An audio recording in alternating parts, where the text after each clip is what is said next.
What's up mga ka-amazing?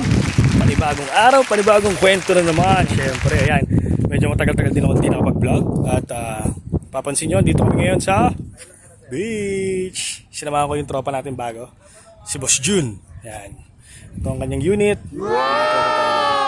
At ang aking bagong alaga. Ayan, so mag-fishing muna kami. Kasi dito naman sa UAE, pwede naman mag-fishing dito kahit paano. Basta meron ka lang fishing license at saka may mga fishing spot. So pag nandun ka sa mga fishing spot na yan, so walang magiging problema. Legal talaga. Ayan, yun sila. So try natin kung ano mahuhuli ng mga tropa natin yan. At magta-try din tayo mag-fishing. So baybayin nyo ulit mamaya. Abangan nyo, upload natin. Tignan ko ulit mamaya yung mga mahuhuli natin sa kali. Okay? Ang ganda ng panahon. Summer na siya pero tignan nyo yung panahon. Ang ganda po. Open po siya dito, libre po siya dito sa Dubai, by the way. Yan. So, mamaya na lang ulit. Bye for now.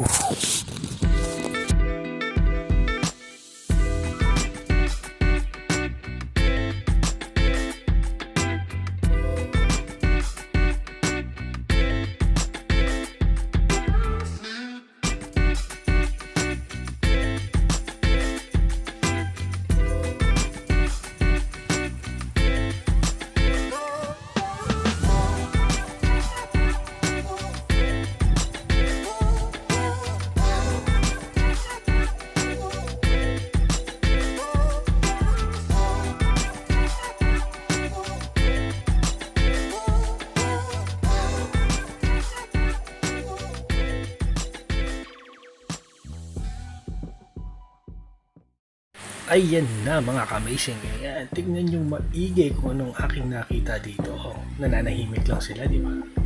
Pero ang dami po nila. Sabi sa inyo, napakasarap talaga mag-fishing. Kung ano-anong mga sea creatures ang makikita. So tignan pa natin kung ano mga nakita natin dito, ha? Bye! Bye muna kayo kay Krabby.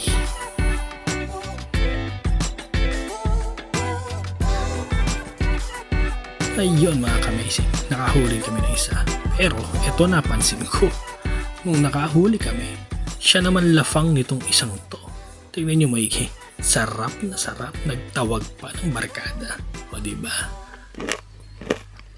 Well, anyway, napakadami nila dyan nagbe-breakfast, so let them enjoy their breakfasts. Kasi later on, baka sila naman ang ating maging lunch. Yeah. Sige, laters na lang ulit. So ayun mga ka-amazing, natapos din ang aming pag-fishing. At syempre, nakakatuwa at nakaka-excite naman. Ayan, ito yung kasama ko. Ito yung talagang mahilig. Ito yung nag-e-encourage ngayon na mag-fishing kami, mag-fishing. So, nakakatuwa naman talaga. At exciting talaga yung nangyari, grabe. Sobrang, ayan, napakadami nating huli, no? Napakadaming huli. Kaya lang, yung talagang, ay nahulog. Lug.